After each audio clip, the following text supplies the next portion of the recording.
This coming Monday, July 27th, around 23 million mobile phones across Australia are going to make a loud, siren-like noise at roughly the same time.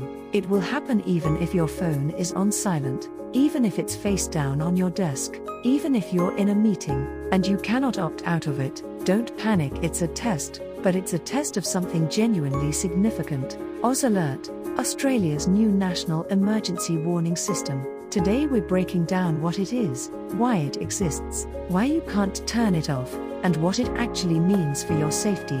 First, the practical details, because that's what most people want to know. The national test is scheduled for Monday, July 27th, at 200 p.m. East, which is 130 p.m. in South Australia, and correspondingly different across Australia's time zones. Your phone will display an on-screen message that can't be easily dismissed, accompanied by a vibration and a siren-like warning sound. The message will clearly identify itself as a test, include information about what to do in a real emergency, and link to the AusAlert website. It'll be in English for now, though information kits are available in 20 languages, and future alerts are planned to support more languages. Your phone is likely compatible if it has a SIM card from 2019 onwards that covers an estimated 90% of Australian mobile users. It also works on tablets and some smartwatches, and critically, you cannot opt out of critical alerts. That's deliberate, and we'll get to why. So what is AusAlert, and how is it different from what we already had? Australia's existing system, Emergency Alert, was set up in 2009, and works by sending SMS text messages to phones in an affected area. AusAlert replaces it with something called cell broadcast technology, and the difference is more significant than it sounds. Regular SMS goes through the mobile network, the same way your texts to friends do. In an emergency, when tens of thousands of people in an area are all calling and texting at once, the network congests, messages queue, some arrive late, some don't arrive at all. That's exactly when you need them most, and exactly when the old system was weakest. Cell broadcast works differently. It sends messages directly from mobile towers to every compatible device, in a defined area simultaneously, like a radio broadcast rather than individual letters. Messages arrive almost instantly regardless of network congestion. It doesn't need your phone number. It doesn't matter whether you're a local or a tourist who arrived an hour ago. If you're in the tower's range, you get the alert. The targeting is also dramatically better.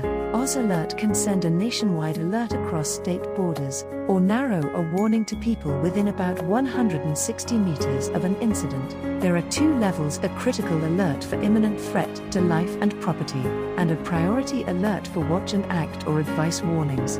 This isn't experimental technology. Cell broadcast is used by more than 30 countries including the United States, New Zealand and Japan, and is considered international best practice. Now why does this exist, and why the mandatory, unsilenceable siren? AusAlert came directly out of the 2020 Royal Commission into National Natural Disaster Arrangements, the inquiry, established after the Black Summer bushfires. That commission found that mobile device-based warning systems are especially effective at keeping communities informed during disasters. The UN silenceable part is the whole point. Think about the scenarios this system is built for: a fast-moving bushfire front at 3 a.m., a flash flood, a tsunami warning, a cyclone changing direction. In those situations, minutes matter, and the difference between life and death can be whether someone was asleep with their phone on silent. A warning you can miss isn't a warning. That's why critical alerts override silent mode, do not disturb, and your volume settings. It's an intentional design choice, made because people died in past disasters, who might have survived with earlier notice. The system covers bushfires, floods, cyclones, tsunamis, biosecurity incidents, and public health emergencies. Emergency Management Minister Jenny McAllister described it as providing near real-time warnings to people in harm's way, and asked all Australians to participate in Monday's test and familiarise themselves with the system. A bit of context on the timing and the cost, because both are worth knowing. The system cost $132 million and has taken more than 2 years, longer than originally planned. AusAlert was funded back in the 2022-23 and 2023-24 budgets, with a contract signed in February 2025. It's now scheduled to be fully operational from October 1, 2026, deliberately timed to be live before Australia's peak bushfire and flood season. That delay has drawn criticism, and reasonably so. The Royal Commission reported in 2020, it's taken 6 years to get from that recommendation to a working national system, and in that time Australia has been through multiple major flood events, severe storms, and bushfire seasons. The 2025-26 higher risk weather season delivered intense storms, flooding, bushfires and extreme heat. A functioning system would have been useful. On the other hand, building a system that reaches 23 million devices, reliably, across every carrier, and every device type, in a country the size of Australia, is genuinely complex, and the cost of getting it wrong in a real emergency is severe. Monday's test exists precisely because the government wants problems found now, rather than during a cyclone. So what should you actually do? On Monday, essentially nothing. Let the alert arrive, read it, dismiss it. That's the test working. You don't need to prepare your phone or change any settings, but there are a few genuinely useful things worth doing.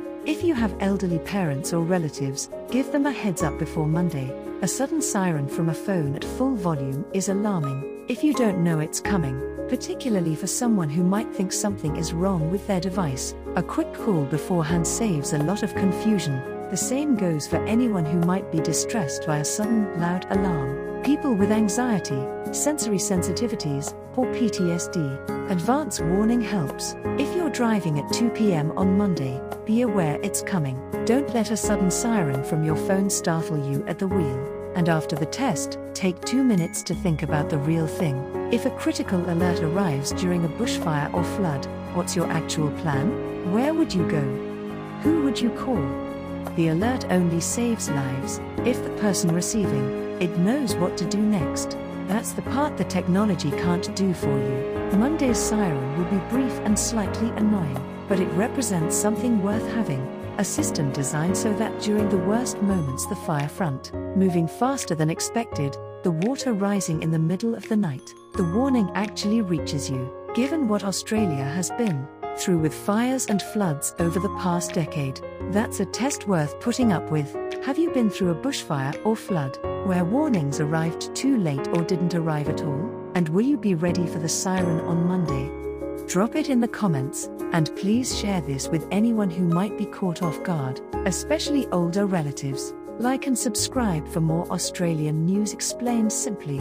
Stay safe out there. See you next time.